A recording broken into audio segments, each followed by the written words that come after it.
ეს არის აქედან გამომდინარე ისტორიული პროცესი და ჩვენ რა თქმა უნდა გვინდა რომ სარჩელი, რომელიც საქართველოს ისტორიაში შევა, იყოს ისეთი დოკუმენტი, რომელიც იმსახურებს შემდეგ რომ ისტორიულ დოკუმენტის სახელი ქონდეს. ამიტომ მიდის მუშაობა. ქართული ოცნების საკონსტიტუციო სარჩელი მართლაც შევა ისტორიაში როგორც პირველი შემთხვევა, როცა ხელისუფლება ოპოზიციას სასამართლოს ძალით გააუქმებს. ივანიშვილის პარტია პროცესს აჭიანურებს იმ მოტივით, რომ თითქოს სამუშაო ბევრია. თუმცა დოკუმენტი ფაქტობრივად უკვე მზადაა. ახლა ხელისუფლებაში იმაზე ფიქრობენ, რა მოითხოვონ სასამართლოსგან. პარტიებთან დაკავშირებით გვაქვს რამდენიმე ოფცია. პირველი ამ სარჩელიდან გამომდინარე. პირველი მოვითხოვოთ ამა თუ იმ პარტიის საქმიანობის აკრძალვა. მეორე მოვითხოვოთ ამა თუ იმ პარტიის სახელით წარმომადგენლობით ორგანოებში არჩეული პირებისთვის მანდატის შეწყვეტა. მესამე მოვითხოვოთ ცალკეული ინდივიდების პოლიტიკური საქმიანობის შეზღუდვა. და სამომავლო ინსტრუმენტი ზოგადად არსებობს მემკვიდრე პარტიისა, თუ კი აკრძალულის პარტია თუ მოხდება პარტიის აკრძალვა და მისი წევრები იდენტურ პარტიას შექმნიან, მისი აკრძალვა. მათ შორის ამაზე ვიმსჯელოთ ამ სამი ოფციიდან, რომელი კომბინაცია მოთხოვნის კომბინაციით მიმართოთ საკონსტიტუციო სასამართლოს.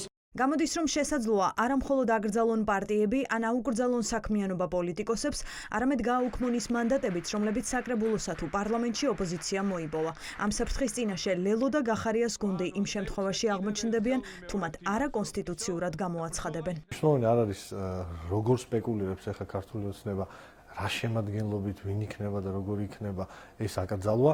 ჩვენთვის ნებისმიერ შემთხვევაში ვიქნებით ამ სიაში, არ ვიქნებით ამ სიაში, პრინციპულად მნიშვნელოვანია სწორი პოზიციონირება ამ საკითხთან. ის რომ ქვეყანაში სადაც პოლიტიკურ ოპოზიციურ პარტიებს კრძალავს მართალი პარტია, ამ ქვეყანაში ამ ნაბიჯით მყარდება დიქტატურა. ეს არის ყველაზე კლასიკური ფორმა, თუ როგორ შეიძლება დიქტატურა დამყარდეს ქვეყანაში. შესაბამისად, ჩვენი მიდგომა ამ მარაზმთან, პოლიტიკურთან, რომელშიც ქართულ ოცნებას შეყავს ახლა ეს ქვეყანა, ნებისმიერ შემთხვევაში ვიქნებით ჩვენ ამ სიაში თუ არ ვიქნებით, დამოკიდებულება იქნება ერთდროული. ეს არის საქართველოს დემოკრატიის დასამარების მცდელობა, ეს არის დიქტატურის დამყარების მცდელობა და ამას უნდა დაუპირისპირდეთ და ვებრძოლოთ ყველა ჩვენს ხელთ არსებული და შესაძლო მეთოდითა და ხერხით. საკონსტიტუციო სარჩელის შეტანამდე ერთმა მოსამართლემ ირინა იმერლიშვილმა მოსამართლის მანტიაზე მოულოდნელი უარი თქვა, თუმცა პლენუმის შევსებაც მალევე მოესწრო. მიხეილ ყაველაშვილმა მის ნაცვლად გიორგი მოდებაძე დანიშნა. სასამართლო სისტემაში ის მოსამართლე არასდროს ყოფილა. იყო მენეჯერი, სამდივნოს უფროსი და უფროსი სპეციალისტი. პლენუმისგან ოცნება წესით სიურპრიზებს არ ელოდება. კითხვები გვაქვს თქვენთან პარტიების აკრძალვასთან დაკავშირებით. როდის აპირებთ რომ მიიღოთ სარჩელი? კითხვები გვაქვს თქვენთან. რა ხდება ხახნო, რა გჭირთ? ასე დასამალად გაგვდა გასაქცევად საქმე? საკონსტიტუციაში უნდა შემოვიდეს სარჩელი პარტიების აკრძალვაზე. თუ შემოვა და უნდა აიკრძალოს პარტიები, ეს არის პოლიტიკური წესრიგი. ახლა მთავარი ინტრიგაა მოხდებიან თუ არა ადგილობრივ არჩევნებში მონაწილე პარტიები ასაკრძალთა სიაში და რომელ პოლიტიკოსებს შეუჩერებს ქართული ოცნება პოლიტიკურ საქმიანობას. მთავარი სამიზნე რომ ნაციონალური მოძრაობა ეს ამ პარტიაში დიდი ხანია იციან და მოსალოდნელი შედეგისთვისაც მზად არიან. ამბობენ რომ ხელისუფლება დიქტატურას ამყარებს, რადგან დემოკრატიაში ოპოზიცია არ უქმდება.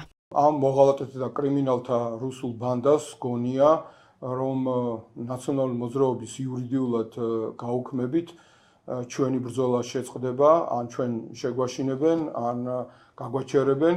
რა თქმა უნდა, ეს არის ჩვენთვის სასაცილო.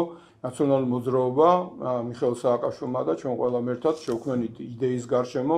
ეს არის იდეა პირველ ყოვლისა და ეს არის ხალხი, რომელიც გაერთიანებულია ამ იდეის გარშემო. რა თქვენ ინტერვიუს არ მოხვალ ჩემთან, თქვენ აგიგზალავენ ამ ინტერვიუს, ან იმ ადამიანების სტუმრად მოწვევას, ვინც აკრძალულია, სხვაგან წავალ და სხვაგან ვისაუბროთ. ძალიან მარტივია. ირაკ ობახცემ გადაწყვიტა ერთი რამ, რომ ამ ქვეყანაში დემოკრატია საბოლოოდ მოკლას, ოღონდ ამას ბიძინა ივანიშვილის დავალებით აკეთებს, რა თქმა უნდა. ხვალ ან ორშაბათს საკონსტიტუციო სასამართლოში სარჩელი შევა. ოცნებამ უნდა დაამტკიცოს, რომ პოლიტიკოსებისთვის არჩევნებში მონაწილეობის აკრძალვა, პარტიების გაუქმება ან არჩეული დეპუტატებისთვის მანდატების შეჩერება კონსტიტუციას შეესაბამება. სავარაუდოდ ამ სარჩელს სასამართლოში ოცნების საპარლამენტო ჯგუფი წარადგენს.